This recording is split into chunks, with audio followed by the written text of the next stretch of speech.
Bismillahirrahmanirrahim. Assalamualaikum warahmatullahi wabarakatuh.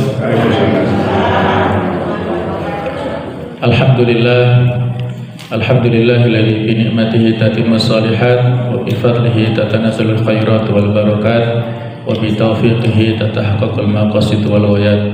Asyhadu an la ilaha illallah wahdahu wa la syarikalah wa asyhadu anna Muhammadan abduhu wa rasuluhu la nabiyya ba'dah. Allahumma shalli wa sallim ala sayyidina Muhammad wa ala alihi wa sahbihi ajmain, amma ba'du. Ibu-ibu, bapak-bapak, para jamaah sekalian rahimakumullah. Alhamdulillah, pagi hari ini kita diberikan banyak nikmat oleh Allah Ta'ala, khususnya nikmat hidayah, taufik, kemudahan untuk melakukan kebaikan, dan juga nikmat kesehatan, kesempatan. Mudah-mudahan semua kita bisa mensyukuri nikmat tersebut dengan mempergunakannya untuk taqarrub, lebih mendekatkan diri kepada Allah Subhanahu wa Ta'ala.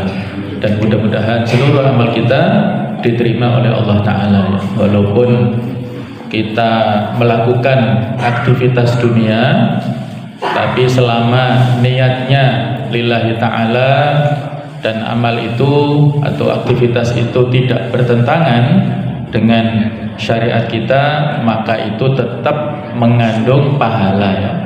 Jadi tadi misalnya panjenengan senam, ya, senam pagi tadi, ya, untuk menyegarkan dan menyehatkan, menjaga kesehatan kita, niatnya lillahi ta'ala supaya terjaga kesehatannya dan bisa lebih semangat dalam beribadah, mengabdi kepada masyarakat dan lain-lain. Insya Allah semua itu tetap mengandung pahala bagi kita semuanya, insya Allah. Apalagi kita saat ini duduk untuk mendengarkan pengajian dan di majelis ilmu, ya, mendapatkan ilmu, insya Allah ini juga mengandung pahala yang banyak untuk kita semuanya. Amin ya rabbal alamin.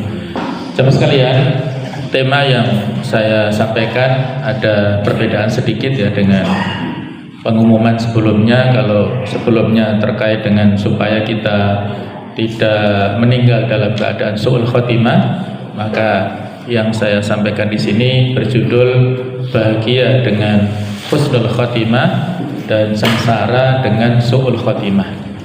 Barangkali sudah di forward, ya, di grup panjenengan, bisa mengikuti slide PDF yang ada di HP-nya masing-masing. Mudah-mudahan bisa menjadi dokumentasi yang bermanfaat, ya. Sama sekalian, setiap orang pasti menginginkan berada pada akhir kehidupan yang baik, yang disebut dengan husnul khotimah.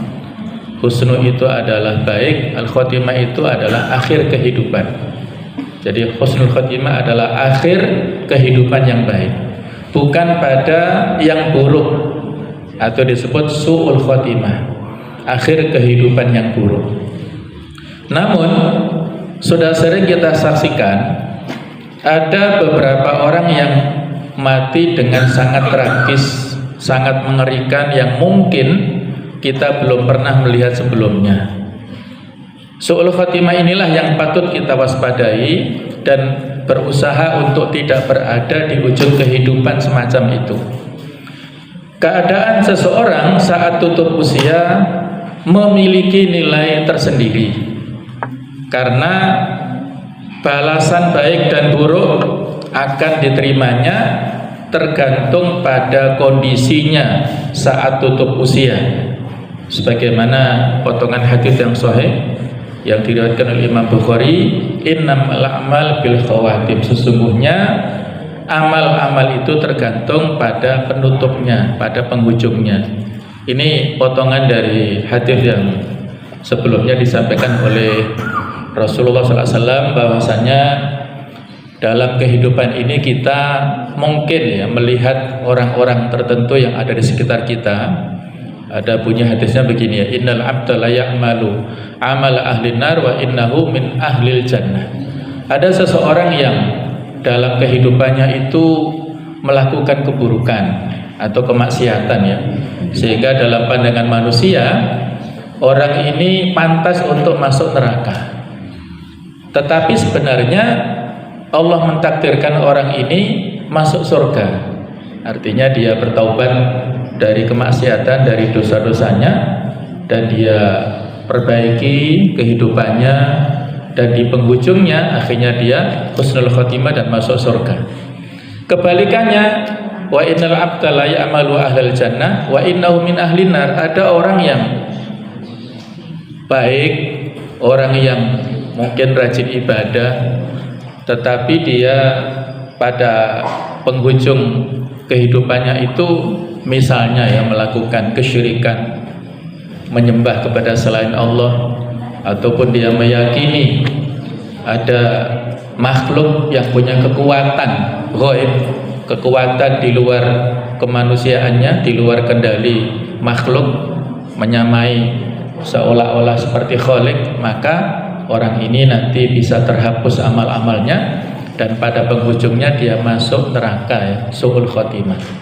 Nah itulah sehingga disebutkan Nabi, innamal amal bil khawatim, sesungguhnya standar ya, amal-amal kita itu tergantung pada penghujungnya. Nah kemudian di dalam kitab Ihya Ulumuddin disebutkan oleh Imam Ghazali, ini sebuah redaksi dari hadis ya, bahwasanya kondisi seseorang itu pada detik-detik terakhir kehidupannya ini tergantung pada amal perbuatan selama ini dia lakukan. Barang siapa yang berbuat baik di saat waktu dan usianya memungkinkan, maka insya Allah akhir hidupnya juga baik. Dan jika sebaliknya, apabila selama ini dia sering melakukan keburukan, melakukan kejelekan, maka pada akhir hayatnya itu akan mendapatkan kejelekan dan Allah Ta'ala tidak pernah mendolimi kepada siapapun ya. Jadi ini jangan kita pahami secara bertentangan ya dengan yang saya sebutkan di atas ya. Saya sebutkan di atas kan seolah-olah ada orang tertentu yang pada awal kehidupannya buruk, kemudian akhir hayatnya dia bertobat dan masuk surga, dan ada orang yang sebaliknya ya. Itu kasuistik yang saya sampaikan di depan itu ya. Tetapi yang banyak itu adalah yamutul mar'u ala ma asya alaihi. Seseorang itu meninggal sesuai dengan kebiasaan saat hidupnya. Wa yuhsyaru ala ma mata alaihi, dan dia nanti dibangkitkan sesuai dengan keadaannya saat meninggal.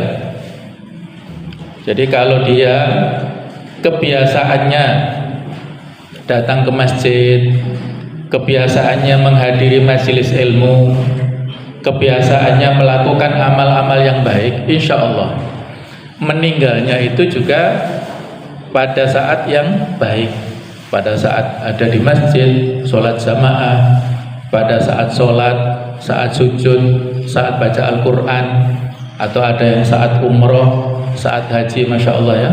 Tempoh hari ya, beberapa tahun yang lalu kita pernah mendengar ya salah seorang jamaah yang saat itu umroh atau haji ya, dan saat di Masjid Nabawi dan pada saat di Raudhah ya, tempat yang sangat kita buru untuk beritikaf di situ, dan beliau saat itu sholat, dan pada saat sujud di Raudhah beliau ini meninggal dunia. Masya Allah, itu luar biasa ya, kondisi yang sangat istimewa di tempat yang mulia, di aktivitas yang sangat mulia. Kalau nggak salah orang itu orang Malang, orang Sukun ya kalau nggak salah. Nah, beritanya ya betapa senangnya, membuat iri ya orang yang meninggal seperti itu. Jadi karena kebiasaannya baik, ada yang meninggal ya dulu ya di Lawang, Masjid Jami Lawang juga ada yang meninggal saat sholat, karena beliau rajin ke masjid, bahkan menjadi penjaga masjid ya, suka untuk berkhidmat melayani masyarakat di masjid. Nah, itulah seseorang itu nanti meninggal pada saat sesuai dengan kebiasaannya sehari-hari. Wa yuhsyaru ala ma mata, dan dia nanti dibangkitkan setelah dia meninggal ya, kemudian nanti di alam di hari kiamat, hari kebangkitan, pada saat itu dalam keadaan yang mendapatkan naungan dari Allah Ta'ala karena meninggalnya husnul khotimah. Jamaah sekalian, husnul khotimah adalah akhir kehidupan yang baik, yaitu seorang hamba sebelum meninggal ia diberi taufik.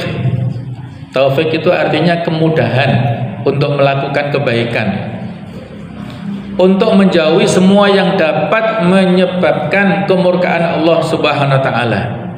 Dia bertaubat dari dosa dan maksiat serta semangat melakukan ketaatan dan perbuatan baik hingga akhirnya ia meninggal dalam kondisi ini. Dalilnya di antara hadis yang menunjukkan ini sabda Rasulullah SAW yang diceritakan oleh Anas bin Malik, "Idza aradallahu bi'abdihi khairan ista'malahu." Apabila Allah menghendaki kebaikan pada hambanya, maka Allah memanfaatkannya. Qalu, para sahabat bertanya, kaifa yasta'miluhu? Bagaimana Allah akan memanfaatkannya wahai Rasulullah? Apa yang dimaksud dengan memanfaatkannya di sini? Qala, beliau menjawab, yuwaffiquhu li'amalin shalih qabla mautihi. Allah memberikan taufik, petunjuk, kemudahan kepada dia untuk beramal soleh menjelang wafatnya, sebelum dia meninggal dunia. Ini hadis sahih riwayat Imam Ahmad dan juga Imam Tirmidzi dan disahihkan oleh Al-Hakim ya. Jadi Allah Ta'ala memberikan kemudahan kepada orang-orang yang dipilihnya. Pada saat dia melakukan kebaikan, saat itu dicabut nyawanya oleh Allah Ta'ala. Itulah yang disebut husnul khotimah. Adapun beberapa sebab kita mendapatkan husnul khotimah, faktor terpenting jamaah sekalian yaitu continue, istiqomah, melakukan ketaatan dan bertakwa kepada Allah Subhanahu wa taala. Ini kata kuncinya ya, faktor yang terpenting kita istiqomah dalam menjalankan kebaikan.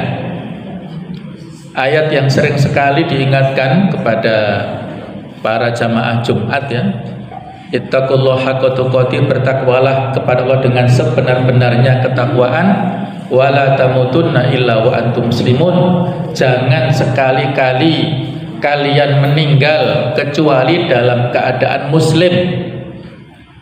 Itu pesan yang disampaikan para khotib ya kepada para jamaah Jumat. Setiap Jumatnya, hampir setiap Jumat ada pesan ketakwaan dan dibaca ayat ini.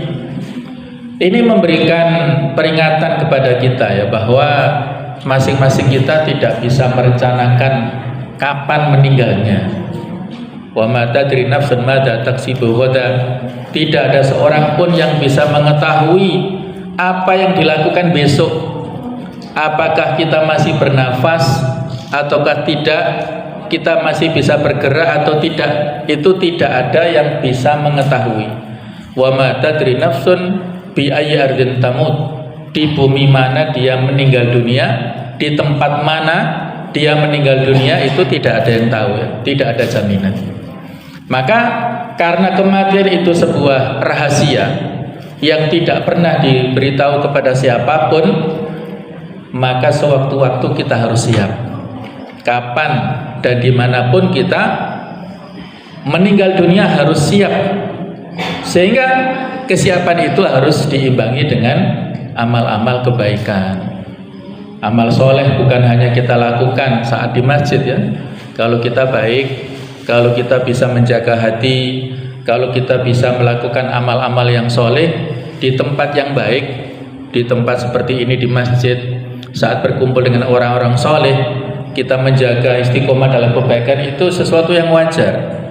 Tapi kalau kita istiqomah dalam kebaikan di tempat-tempat yang penuh dengan cobaan, dengan ujian, maka ini sesuatu yang istimewa, yang luar biasa ya. Orang bisa istiqomah mempertahankan nilai-nilai kebaikan, bisa tegak lurus dalam nilai-nilai kebenaran, menjaga norma-norma agama, menjaga aturan-aturan pemerintah pada tempat yang di situ banyak cobaan, banyak godaan, ini luar biasa ya.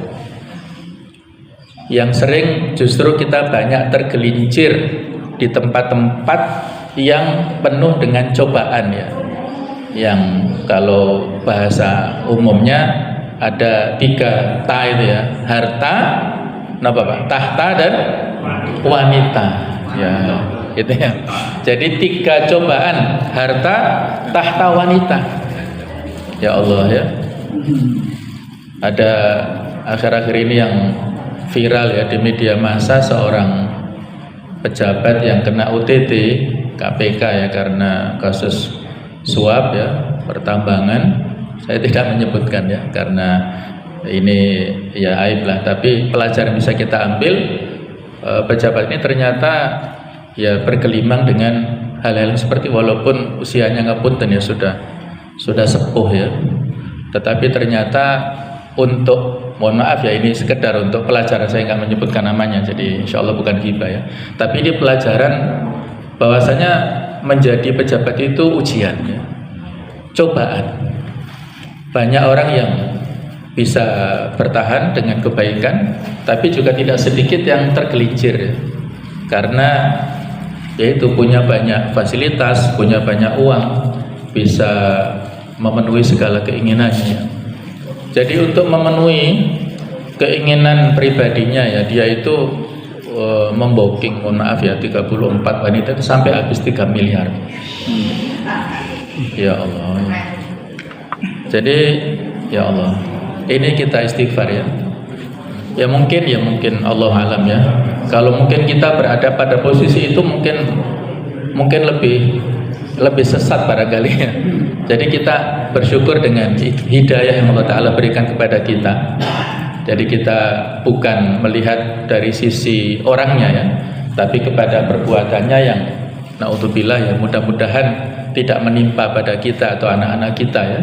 Itu cobaan ya, berat ya pada sisi itu ya. Jadi kita kembali ya pada istiqomah ini berat.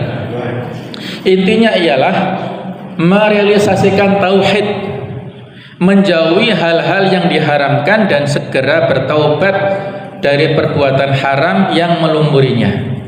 Tindakan yang paling diharamkan adalah syirik, baik itu syirik besar maupun syirik kecil, karena Allah Ta'ala memberikan peringatan kepada kita semuanya ya, innallaha la yaghfiru ayyushraka bihi wa yaghfiru ma duna dzalika liman yasha. Sesungguhnya Allah tidak mengampuni orang yang melakukan syirik kepadanya dan mengampuni dosa selainnya.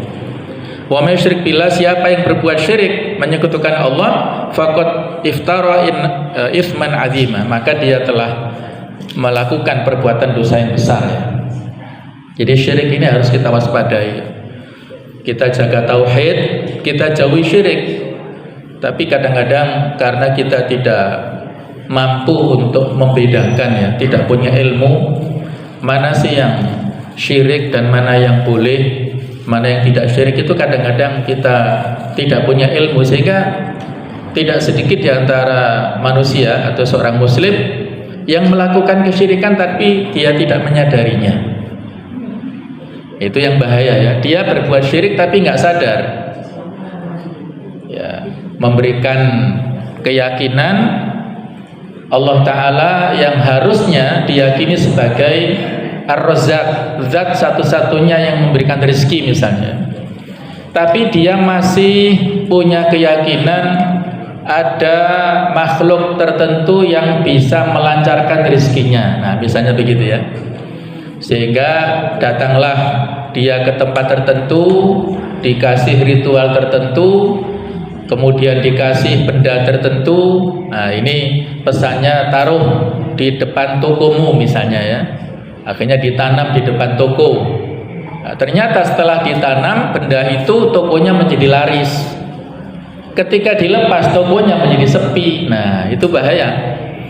Jadi dia akhirnya punya keyakinan yang melariskan toko dagangannya itu, benda itu, lewat orang yang memberi tadi. Nah itu kan sudah ada keunsur kesyirikan ya, memberikan hak rububiyah yang harusnya kepada Allah saja, berupa rizki itu kan hak Allah Ta'ala, tapi diberikan kepada makhluk, diyakini kepada makhluk, itulah unsur kesyirikan. Itulah bahaya yang harus kita waspadai. hendaknya berdoa kepada Allah Azza wa Jalla supaya diwafatkan dalam keadaan beriman dan bertakwa, dan hendaknya mengerahkan segala kemampuan dalam memperbaiki diri secara lahir dan batin. Niat dan maksudnya diarahkan untuk memperbaiki dirinya, tidak puas dengan kondisi kita ya. Semua kita punya latar belakang kehidupan yang berbeda-beda ya, karena kita lahir ada yang dari keluarga yang agamis, yang religius, yang sejak kecil sudah dididik di pesantren misalnya ya, alhamdulillah. Ada yang terdidik dari keluarga yang umum, bapak ibu kita yang mungkin masih awam, yang barangkali ya baca Quran saja belum bisa, sehingga kita pun ya disekolahkan di tempat yang umum dan macam-macam lah. Itu latar belakang kita yang berbeda-beda. Tidak ada masalah dengan latar belakang kita yang dulu ya. Yang menjadi PR itu sekarang ini kita bagaimana? Ada orang yang latar belakangnya dulu religius di lingkungan yang baik, bahkan interaksi dengan Al-Quran juga baik, dia penghafal Quran, tetapi karena pergaulan yang dia alami dalam kehidupannya, teman-temannya yang dia bergaul dengannya itu tidak baik, dan akhirnya dia menjadi buruk ya. Sekarang tidak pernah lagi berinteraksi dengan Al-Quran, ayat-ayat yang dihafal hilang misalnya ya. Maka ini musibah ya. Seperti itu adalah musibah. Kebalikannya, kalau ada orang yang mungkin dulunya belum agamis, terus dia memiliki kesadaran dan akhirnya belajar Quran, belajar menghafal, dan pada saat sekarang semangat, ini alhamdulillah.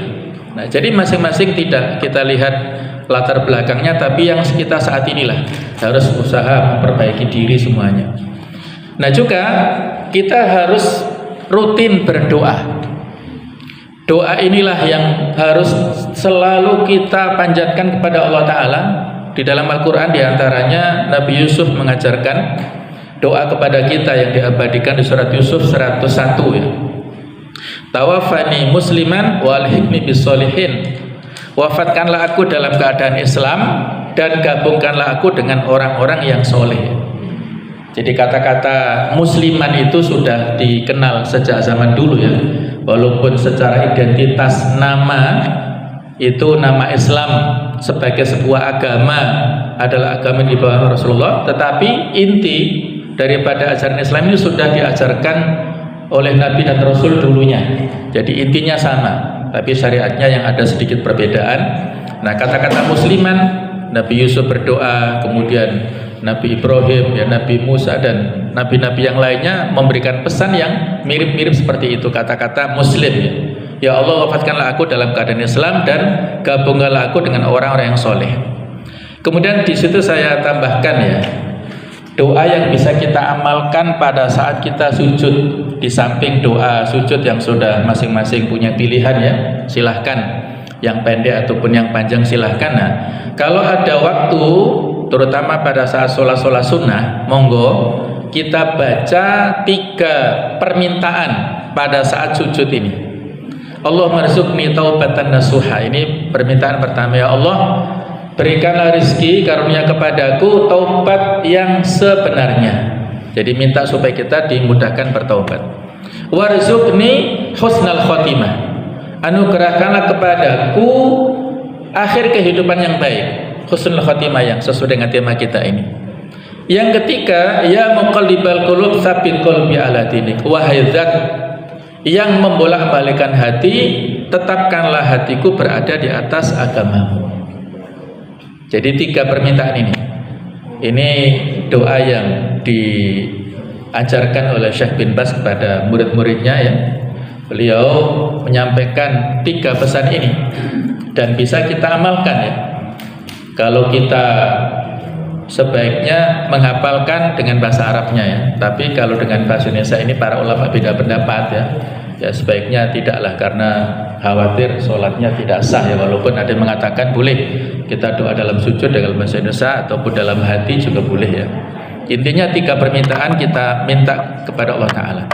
Selanjutnya jamaah sekalian, di situ saya sampaikan ada sebuah hadis yang saya kira ini juga bisa menjadi pedoman atau rumus bagi kita ya, supaya kita terjauh dari su'ul khotimah, dan mendapatkan husnul khotimah di antara caranya ini. Ada hadis dari Nabi mengatakan, "Sonaiul ma'ruf taqi masori as-su." Berbuat baik pada orang lain akan menghalangi dari kesudahan yang buruk. Jadi kita melakukan perbuatan-perbuatan yang baik. Al-ma'ruf ini maknanya luas. Perbuatan-perbuatan yang baik yang kita lakukan itu bisa menjaga seseorang dari su'ul khotimah. Masyarakat ini adalah su'ul khotimah, akhir kehidupan yang buruk. Akhir kehidupan yang buruk ini bisa karena dia melakukan hal-hal maksiat sehingga meninggal tadi, atau bahkan yang paling berat syirik.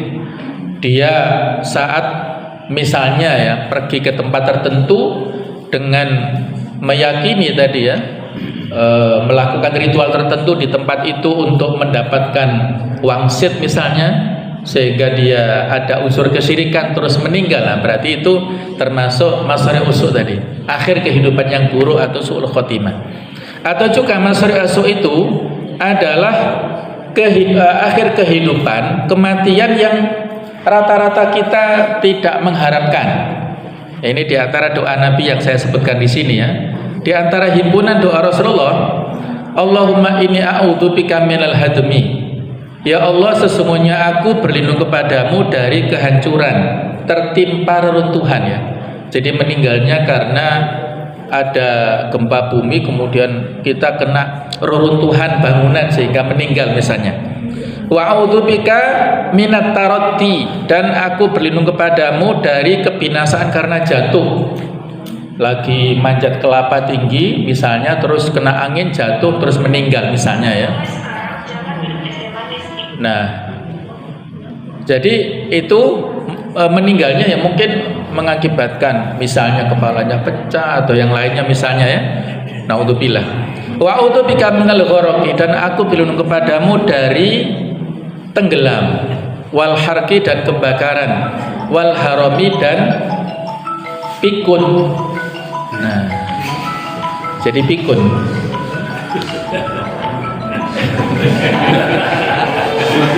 Panik. Panik Ustaz. Iya. Aja dibanting. Enggak apa-apa. Supaya enggak ngantuk ya. Jamaah sekalian, jadi di sini memang sebagian itu disebutkan syahid ya, syahid di akhirat ya, maksudnya ya, orang yang meninggal karena tenggelam atau karena kebakaran, karena kena benda keras ya, karena kecelakaan misalnya, itu hitungannya syahid fil akhirah. Nanti di akhirat terhitung syahid ya. Tetapi rata-rata orang yang meninggal seperti ini kan bisa dikategorikan meninggal mendadak ya, sehingga dia tidak sempat bertaubat, tidak sempat beramal soleh, tidak sempat melakukan kebaikan-kebaikan. Nah, itu yang catatannya yang utama di situ. Kita berlindung dari meninggal yang mendadak. Makanya kita sebelum tidur ya itu juga dianjurkan untuk bertaubat, beristighfar ya, kita menggunakan atau melakukan amal-amal sunnah sebelum tidur, dan kita berdoa ya supaya jangan-jangan misalnya ya kalau dalam tidur kita nggak bangun lagi, itu kita sudah sempat bertaubat sebelumnya. Apalagi kalau kita tuliskan wasiat, itu monggo. Jadi ini ada doa-doa yang terhimpun ya, yang diajarkan Rasulullah. Kemudian beliau mengajarkan wa a'udzubika an yatakhabbat ya syaitan. Aku berlindung kepadamu dari bujukan setan. Intal mauti, pada saat sakaratul maut. Jadi saat mau meninggal itu ada godaan setan. Yang mungkin ya, dulu pernah ada kawan yang dalam keadaan kritis, terus dia seolah-olah di samping kanan kirinya itu ada orang-orang yang terdekat yang sudah meninggal dulu ya, mungkin ayahnya, kakeknya yang sudah meninggal dulu.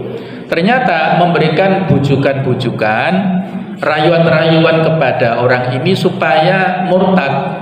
Nah, itulah yang bahayanya ya. Orang yang dalam keadaan sakaratul maut itu kritis. Jadi dia betul-betul harus dijaga, dan di antara doanya seperti ini. Wa a'udzubika an amuta fi sabilika mudbiran. aku berlindung kepadamu dari melarikan diri dari medan jihad. Wa a'udzubika an amuta latighun, saya berlindung kepadamu dari meninggal karena disengat oleh binatang buas atau binatang yang berbisa ya. Itu kita mohon perlindungan. Jadi itulah meninggal yang kita permohon supaya dijauhkan. Kemudian berikutnya di situ saya sebutkan hadis yang lebih lengkap ya. Yang intinya kita dianjurkan untuk melakukan amal-amal kebaikan dan menjauhi dari amal-amal keburukan. Dengan amal-amal yang baik, yang ma'ruf itulah insya Allah akan mengkondisikan kita mendapatkan husnul khotimah. Apa jenisnya? Disebutkan di sini. Di antaranya sedekah. Kita merutinkan sedekah. Kalau bisa ya diusahakan tiap pagi ya, bapak-bapak barangkali yang masih sehat ya, dilancarkan perjalanannya misalnya jamaah ke masjid, monggo kita biasakan sekecil apapun sedekah kita ambil di dompet di rumah kita, uang yang memungkinkan kita mampu ya untuk bersedekah saat kita berangkat ke masjid, kita masukkan ke kotak infak, monggo silahkan semampunya. Kalau ibu-ibu yang sholat di jamaah di masjid juga monggo, di rumah juga silahkan ya. Dibiasakan juga punya umplung di rumah masing-masing. Yang kita punya azam, punya niat, ya Allah saya punya keinginan tiap pagi setelah sholat subuh saya masukkan semampunya di umplung itu. Apa 1.000, apa 2.000, 5.000, 10.000, 50.000, 100.000 silahkan. Sesuai dengan kelonggaran rezeki kita, tiap pagi kita masukkan. Nanti kalau banyak diinfakkan untuk panti asuhan, untuk masjid, untuk madrasah, untuk setiap berapa silakan ya, berapapun jumlahnya. Yang penting setiap pagi kalau kita niat dan bersedekah itu akan ada doa malaikat. Ada 2 malaikat, yang satu doa kebaikan, yang satu keburukan. Malaikat yang baik berdoa begini ya, maksudnya yang berdoa kebaikan, Allahumma atimum munfiqan khalafnya, Allah berikanlah ganti kepada orang yang suka berinfak pagi ini. Malaikat satunya berdoa buruk, Allahumma atimum ni'an halakannya, Allah berikanlah kepada orang yang suka menahan hartanya dengan kehancuran atau kebinasaan. Jadi silakan kita memilih, diaminkan doa kita oleh malaikat yang berdoa kebaikan ataukah keburukan, itu kita punya pilihan. Kemudian ada motivasi dari Khadijah ya. Ini hadisnya cukup panjang. Ketika Rasulullah itu menerima wahyu pertama dan pulang dari Gua Hira itu kan ketakutan. Beliau menggigil ya saat pulang ke rumah dan minta supaya diselimuti. Maka diselimuti oleh Khadijah dan beliau takut, ada semacam trauma. Maka seorang istri di sini posisinya ya penting untuk memberi motivasi kepada suaminya dan mengatakan kalla ya, tidak begitu Rasulullah, absyir, justru bergembiralah. La yukhzikallahu abada, Allah sama sekali tidak pernah menghinakanmu. Allah tidak akan pernah memberikan madarat kepadamu Rasulullah. Fa wallahi innaka latasilur rahim, karena selama ini Anda ini bersilaturahim, menyambung silaturahim, wa tasduqul hadis, jujur dalam perkataannya, wa tahmilul kalla, engkau orang yang suka menolong orang yang lemah, wa tuksibul ma'tum, suka memberi bantuan kepada orang yang enggak punya, wa taqri ad-dhaif, suka memuliakan tamu, wa tu'inu ala nawaibil haqqi, dan engkau mendukung kepada pembela kebenaran. Jadi Allah enggak akan pernah menyia-nyiakanmu wahai Rasulullah. Ini motivasi ya dari seorang istri kepada Rasulullah. Dan akhirnya Khadijah membawa Rasulullah berkonsultasi kepada sepupu Khadijah namanya Waraqah bin Naufal. Waraqah ini seorang pendeta yang sudah tua dan buta, tidak bisa melihat.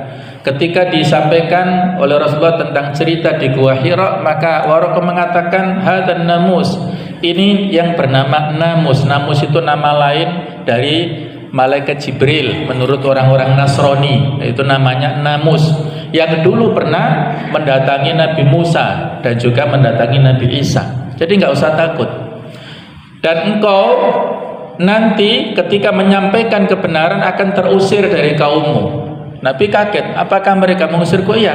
kalau aku masih hidup aku akan membelamu. Ternyata Waraqah tidak berapa lama meninggal dunia, jadi tidak sampai kepada dakwah yang disampaikan terus. Sehingga para ulama beda pendapat Waraqah ini meninggalnya muslim atau non muslim, itu para ulama beda pendapat ya. Tapi beliau sudah tahu cerita tentang Nabi akhir zaman yang ternyata itu adalah menikah dengan sepupunya, itu Khadijah.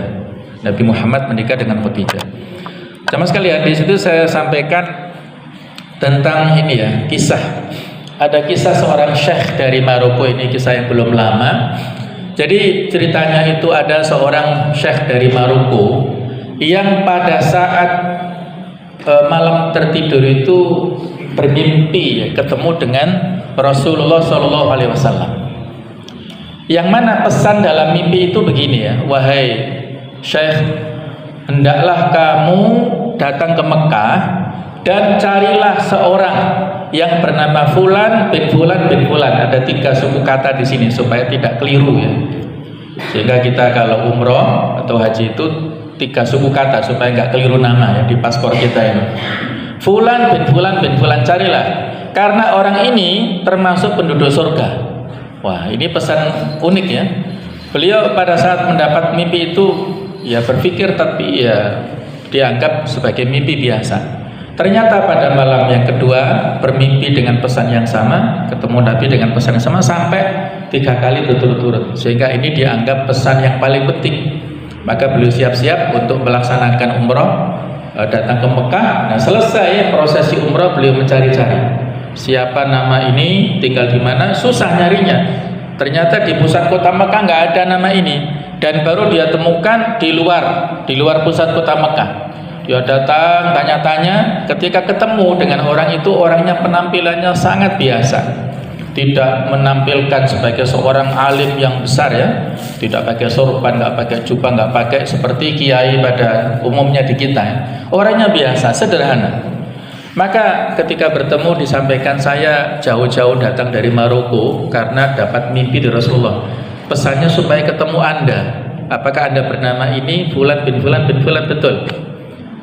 Nah, orang ini tawadhu ya, mungkin bukan saya seperti ini kondisinya. Apa ada hal istimewa yang Anda lakukan? Dia jawab biasa. Terus diingat-ingat, mungkin begini ya, dia baru ingat, mungkin inilah rahasianya ya. Jadi dia ini punya tetangga yang dekat rumahnya. Kemudian satu saat kepala rumah tangga ini meninggal dunia. Akhirnya ya istrinya menjadi janda dan anak-anaknya menjadi yatim. Sejak saat itulah dia memutuskan untuk membagi pendapatannya, 50% untuk keluarganya, 50% untuk tetangganya. Sampai saat itu dia istiqomah setiap bulan ngasih 50% untuk tetangganya itu.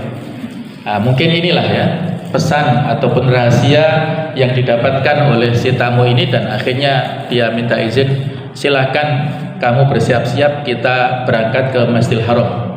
Senang dia ya, karena sudah lama, walaupun dia tinggal di sekitar Mekah, tapi sudah lama sekali tidak berkunjung ke Ka'bah.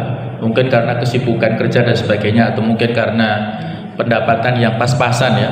Jadi saat itu dia bersiap-siap, memakai baju yang terbaik, mandi, membersihkan dirinya. Dan pada saat dia datang di Masjidil Haram, dia sholat di pelataran Ka'bah dengan sangat khusyuk ya sholatnya tersebut. Dan pada saat dia sujud, maka Allah Ta'ala berkenan untuk mencabut nyawanya pada saat dia sujud di depan Ka'bah, pada saat di tempat yang terbaik dan di aktivitas yang terbaik itu. Dia meninggal seketika itu, Masya Allah ya. Jadi ini yang disebut husnul khotimah. Orang yang rajin melakukan kebaikan kepada sesama, maka saat itulah dia terhindar dari su'ul khotimah, dan dia mendapatkan husnul khotimah sebagaimana yang kita lihat itu ya. Nah, itulah. Kemudian berikutnya tentang su'ul khotimah, akhir kehidupan yang buruk. Ini meninggal dalam keadaan berpaling dari Allah, berada di atas murkanya, serta meninggalkan kewajiban dari Allah. Tidak diragukan lagi, demikian ini akhir kehidupan yang menyedihkan, selalu dikhawatirkan oleh orang-orang yang bertakwa ya. Semoga Allah menjauhkan kita darinya, insyaallah ya. Terkadang nampak pada sebagian orang yang sedang sakaratul maut tanda-tanda yang mengisyaratkan su'ul khotimah, seperti dia menolak mengucapkan syahadat, justru mengucapkan kata-kata jelek dan haram serta menampakkan kecenderungan padanya dan lain sebagainya. Kalau orang yang husnul khotimah itu tanda-tandanya ya dia itu mudah ya dicabut nyawanya, tidak kesakitan, kemudian ada keringat di keningnya ya. Itu juga tanda husnul khotimah, dan juga dia meninggal pada hari Jumat. Itu juga tanda ya, orang yang meninggal hari Jumat maka dia terbebas dari pertanyaan yang ada dalam kuburan. Jadi dia satu etape sudah dilewati ya, karena dia tidak mendapat fitnatul qabri ya, pertanyaan di dalam kuburan. Nah, kalau orang sulh khotimah itu tanda-tandanya susah pada saat dia disambut nyawanya, kemudian susah pada saat ditalqin dengan kalimat tahlil ya dia susah, dan dia mengatakan kata-kata ya, ini saya berikan beberapa contoh ya.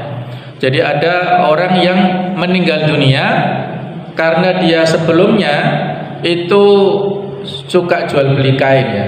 Tidak ada yang salah, pedagang itu seorang yang mulia. Nah, tapi kalau dia itu orientasi dagangnya untuk menumpuk kekayaan saja, tidak untuk akhirat misalnya, maka pada akhir hayatnya dia mengatakan ini kain baru, ini kain pas untukmu, ini kain murah. Nah, seperti itu kan malu ya. Keluarganya menjadi malu. Yang harusnya dia di akhir kalimatnya adalah kalimat tahlil, la ilaha illallah, tetapi dia mengatakan kata-kata yang biasa dia ucapkan ya. Ada lagi orang yang pada kesehariannya itu sibuk main catur. Jadi setiap hari ya, hari-harinya waktunya dihabiskan main catur.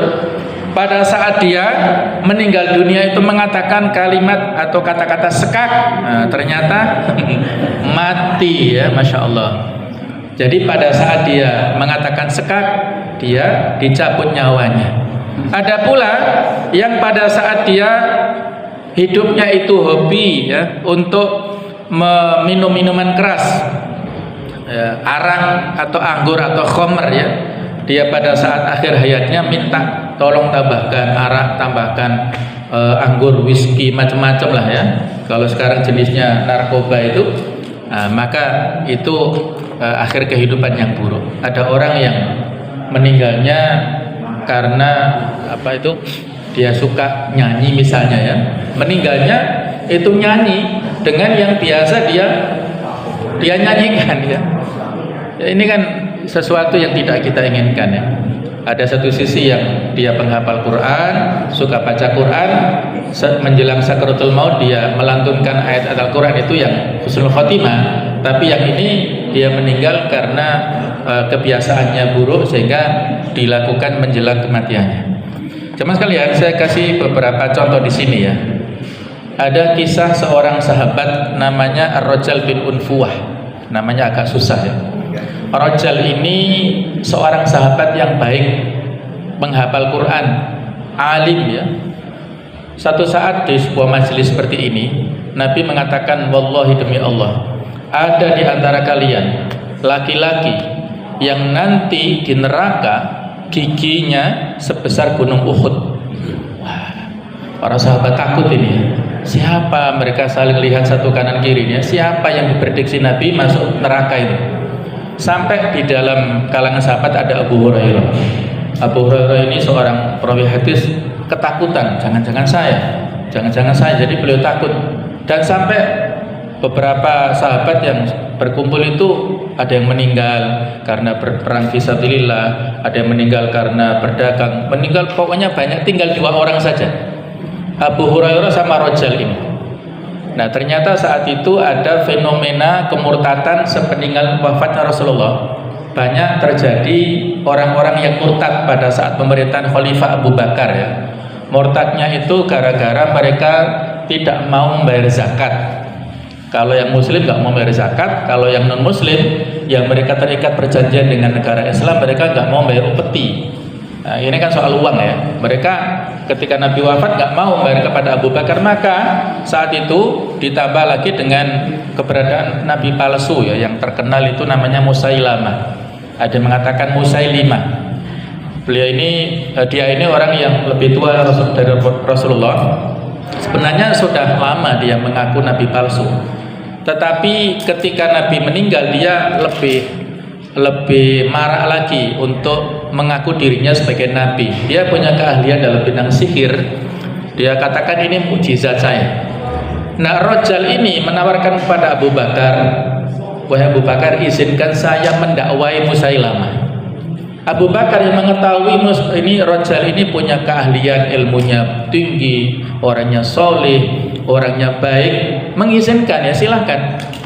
Nah, ternyata jamaah sekalian, Rajal ini pada saat berdampingan mendampingi Musailamah itu bukan mendakwahkan kepada kebaikan, bukan menginsafkan Musailamah, tapi justru terkontaminasi, terpengaruh dengan Musailamah. Jadi justru dia condong dengan dakwanya Musailamah, akhirnya ikut dengan keyakinan Musailamah ini. Yang ini menjadi stempel bagi para sahabat yang lain. Itu mereka mengatakan itu Rajal saja orang yang begitu alimnya ikut dakwanya Musailamah, apalagi kita yang awam ini. Itu menjadi legitimasi, ya, dakwah kebaikan daripada Musailamah. Jadi dia ikut dakwah Musailamah dan menjadi murtad pada saat itu tanpa dia sadari. Akhirnya Abu Hurairah merasa tenang, ya, karena yang dituduh oleh Rasulullah, yang diprediksi yang masuk neraka itu ternyata temannya Rajal tadi, orang yang sebelumnya baik tetapi akhirnya menjadi murtad ikut dakwanya Musailamah. Akhirnya pada saat perang Yamamah ini perang untuk memusuhi, memberantas kaum murtadin yang berada di Yamamah. Musailamah ini aslinya dari Yamamah. Nabi mengutus Khalid bin Walid menjadi panglimanya. Kaum muslimin jumlahnya lebih sedikit, sekitar 12.000, sementara orang-orang murtad itu jumlahnya 40.000. Akhirnya mereka kalah, mereka terbunuh sangat banyak, sekitar 21.000. Kaum muslimin yang terbunuh 12.000-an atau 1.200, mohon maaf, dari 12.000 1.200, dan di antara 1.200 ada 700 yang penghafal Quran. Jadi ini latar belakang sehingga Umar saat itu mengusulkan ada pembukuan mushaf Al-Quran karena para penghafal Quran banyak yang meninggal di Yamamah ini. Di antara yang meninggal ini Rajal bin Unfuwah dibunuh oleh saudara tuanya Umar bin Khattab yang namanya Zaid bin Khattab. Itu berhasil membunuh Rajal. Sedangkan Musailamah itu mau melarikan diri, dia ketakutan, akhirnya dikejar oleh Wahsy, dilempar dengan tombak dan meninggal. Ingat Wahsy, ya, Wahsy pada saat perang Uhud itu menombak kepada Hamzah bin Abdul Muthalib, pamannya Rasulullah, untuk menebus dosanya. Dia kan akhirnya bertobat masuk Islam, dan sebagai wujud pertaubatannya dia membunuh orang yang dimurkai Allah Ta'ala, Musailamah tersebut. Jadi dia dengan tombaknya dulu membunuh orang yang dicintai Rasulullah, dan dengan tombaknya dia sekarang membunuh orang yang memusuhi Rasulullah, yaitu Musailamah ini. Itulah catatan baik dan buruk seseorang itu, ya itulah dinamika, ya.